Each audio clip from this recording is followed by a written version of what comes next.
Hi, welcome back to my cooking video. Today recipe ಹಲಸಿನ ಬೀಜದ ಪಕೋಡ. ಹಲಸಿನ ಬೀಜದ ಸಿಪ್ಪೆ ತೆಗೆದು ತೊಳೆದು ಕುಕ್ಕರಿಗೆ ಹಾಕ್ಕೊಳ್ಳಿ.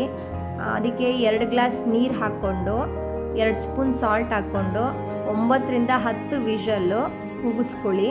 ನೋಡಿ, ಕುಕ್ಕರ್ ಮುಚ್ಚಳ ಓಪನ್ ಮಾಡ್ತಾಯಿದ್ದೀನಿ. ಈ ಥರ ಬೆಂದಿದೆ. ಈಗ ಬೆಂದಾಗಿರೋದನ್ನು ನಾವು ಒಂದು ಮಿಕ್ಸಿ ಜಾರ್ ತೊಗೊಂಡು ಆ ಮಿಕ್ಸಿ ಜಾರಿಗೆ ಅದನ್ನು ಹಾಕ್ಕೊಂಡು ಸ್ವಲ್ಪ ನೀರು ಹಾಕ್ಕೊಂಡು ಮಿಕ್ಸಿ ಮಾಡ್ಕೊಳ್ಳಿ. ಈ ಥರ ಇರಬೇಕು.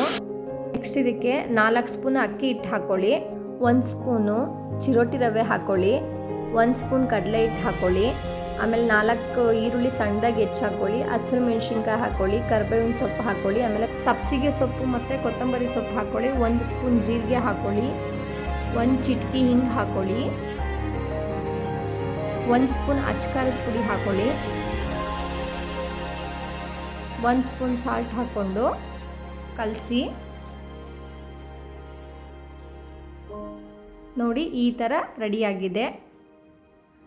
ಈಗ ಗ್ಯಾಸ್ ಹಚ್ಚಿ ಬಾಣಲಿನಲ್ಲಿ ಎಣ್ಣೆ ಹಾಕಿ ಕಾಯಕ್ಕಿಡಿ. ಆಮೇಲೆ ಎಣ್ಣೆ ಕಾದಾದ್ಮೇಲಿಂದ ನಿಮಗೆ ಯಾವ ಥರ ಬೇಕು, ಪಕೋಡ ಸೈಜಲ್ಲಿ ಬೇಕಂದರೆ ಆ ಥರ ಟೈಪಲ್ಲಿ ಎಣ್ಣೆಗೆ ಬಿಡಿ. ಈಗ ನೋಡಿ, ಪಕೋಡ ರೆಡಿಯಾಗಿದೆ.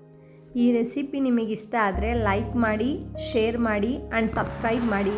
Thank you for watching this video.